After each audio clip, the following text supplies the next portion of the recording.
Okay, so for number one, the first thing we need to do is label currents. And it really doesn't matter what currents, directions, or labels you pick, as long as you are consistent while you're applying your loop and junction rules. Okay, so let's just define it like that. Cool.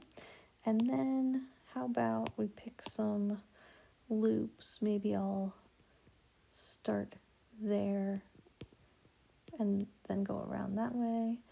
And how about I start there and go around that way? Okay, so your answers may not look like this, but they might be a negative sign off, right? If you went the other way, or if you did the big loop, you'll have a different equation too. So let's just start with the junction rule. It's I in equals I out. So it looks like we've got 2 and 3 going in and 1 going out. And again, that was just me picking that, and we just need to be consistent. Okay, so now I'm going to start at the bottom of the negative 12 volt guy, and I'm going to go counterclockwise. So I hop up 12 volts, and then I get to this 10 ohm resistor, but I am going against the current. So that's 10I2. And then I go up the battery, and then, so you have to maybe trace this back and say what's happening here. And my I1 is going this way. So I am going up here as well. So you can probably tell just from this, I probably picked one of the directions wrong. And that's totally okay. All right, how about loop 2? We're starting at the bottom of the 9 and going to the top of it, so it's plus 9. And then we get to a battery going down, minus 3, we're going with the current, minus 10I2 plus 5I3, right? Why is it plus? Because the current is really that way. So if you did the whole loop, just for fun, let's start here and go all the way around. That would look like plus 9, and then I would hit this 5 ohm going against the current, plus 5I1, and then plus 12, and then I'm back down here going against the current again, plus 5I3, and then I'm back to my starting place. So basically you had to have a junction rule and 2 out of 3 of these. Okay, now number 2 says a battery with an internal resistance, right? So like this is the battery, and that's the EMF. The battery with an internal resistance of 1.5 ohms has a terminal voltage of 12 volts when not connected to anything. If it's not connected to anything, then there'll be no current through it, and so the potential difference between that point and that point is just E. So we can tell that the EMF is 12 volts. Okay, so then it says, what is the terminal voltage when it's connected to an external agent that makes a current 1.8 amps run backwards? So if it's backwards, that means the battery's getting charged. So if we start here, we go plus E, and then it's not minus IR, it's plus IR. So it's 12 volts plus 1.8 amps times 1.5 ohms. So 14.7 volts. All right. Okay, in each of these situations, the resistors are in parallel. And what you know about parallel resistors is that the potential across each is the same. So you can write I1R1 equals I2R2 for both of those, right? Because these are the potential differences across the different resistors. We also know, and you can think about this like as the junction rule, right? That I in, which is 1 amp, has to be I1 plus I2. So between this and this is how you figure it out. So, but hopefully you're gaining some intuition here. So these R's are the same. And so there's not one path that's more preferable than the other. So they're going to split it equally. And if they add up to 1 and they split it equally, then they each get half an amp. Okay? For this one, this current and that current, this, if it has twice the resistance, then it's going to get half as much current as the R gets, right? And this is going to get twice as much current as 2R, right? But it has to add up to 1.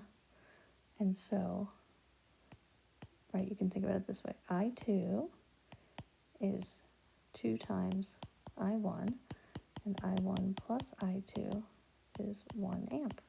And so if you figure that out, you get that the top resistor is 1/3 amp, and the bottom is 2/3 amp. Okay?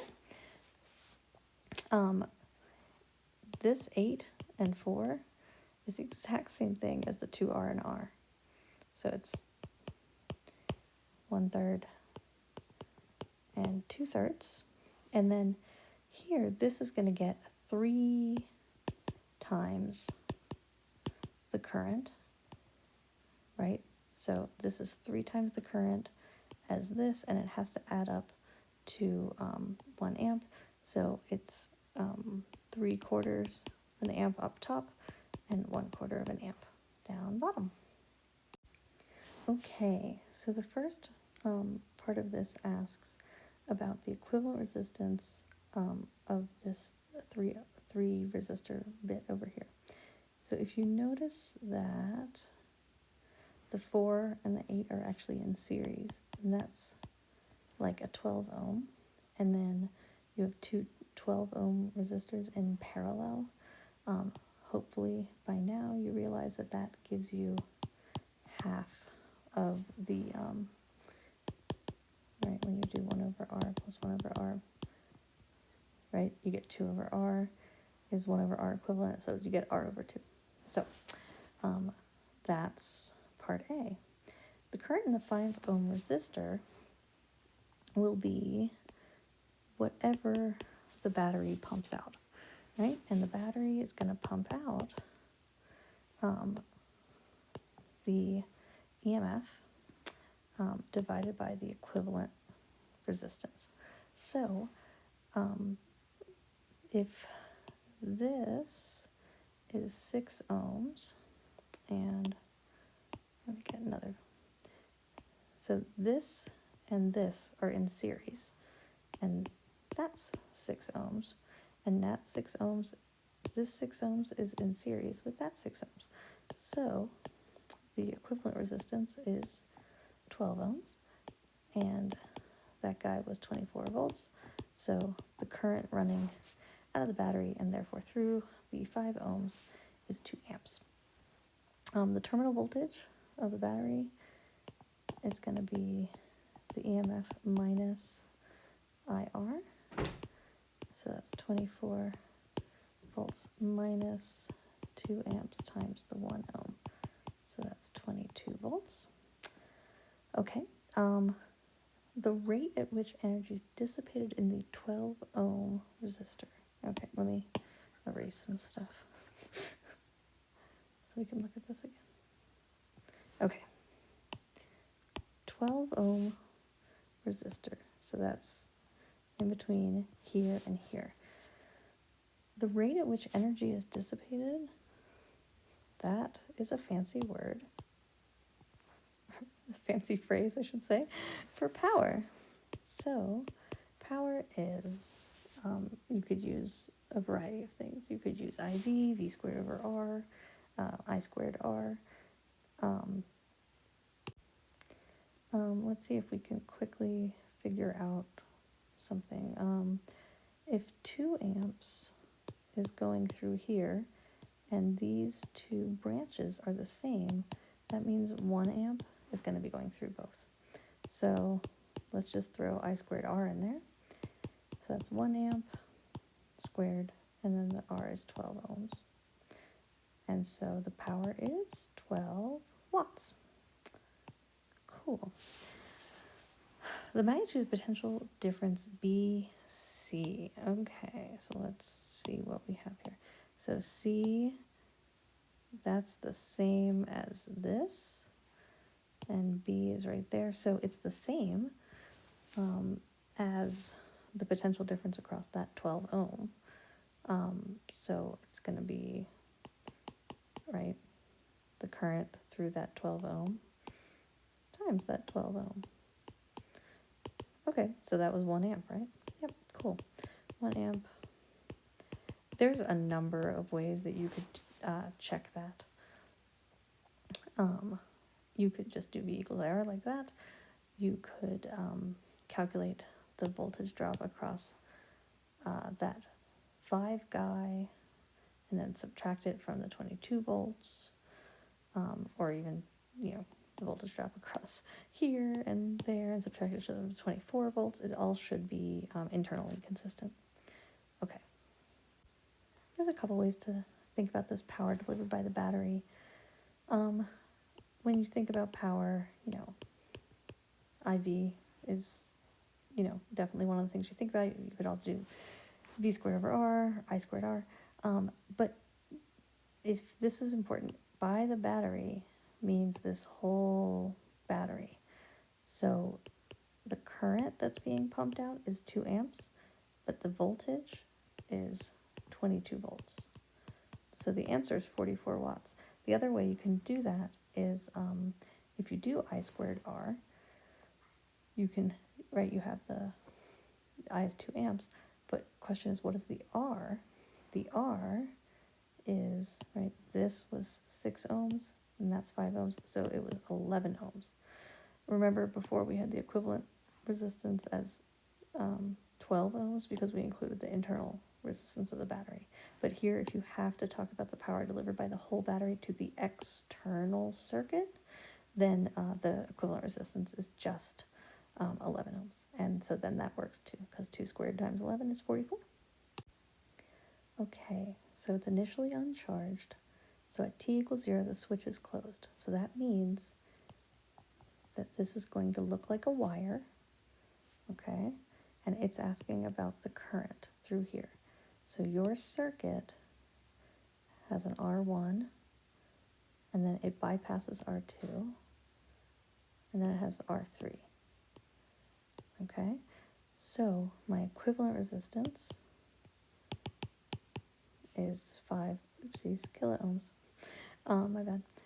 And that current is going to be the EMF divided by equivalent resistance, so it's 20 volts divided by 5 kilo ohms, so that's 4 milliamps, okay? So now, after a long time, all right, so let's erase this. As the charge builds up on the capacitor, then it will cause a break in that part of the circuit. So then this will be your circuit. So now your equivalent resistance is 2 plus, what's that, 0.5 kilo ohms? So that's 5.5 kilo ohms. And again, R1 is getting the full current. So I guess I need a calculator. And so that's 20 volts divided by 5.5 kilo ohms. So that's 3.64 milliamps. Okay, and what's the value of the charge on the capacitor right after the switch is closed? right after the switch is closed, Q is 0, right? Right at that moment. But the value of the charge on the capacitor a long time after the switch is closed, it'll be equal to that voltage drop. After, when it's going a long time, then that current is, these R1, R2, R3, they're just in series. So that's going to be the same current as we just calculated. So Q equals CV. What is that? It's 100 microfarads. And the voltage is going to be the same as IR, right? Because, right, that potential difference across the capacitor is the same as that potential difference across that 500 ohm resistor. Okay, so that's 100 times 10 to the negative 6.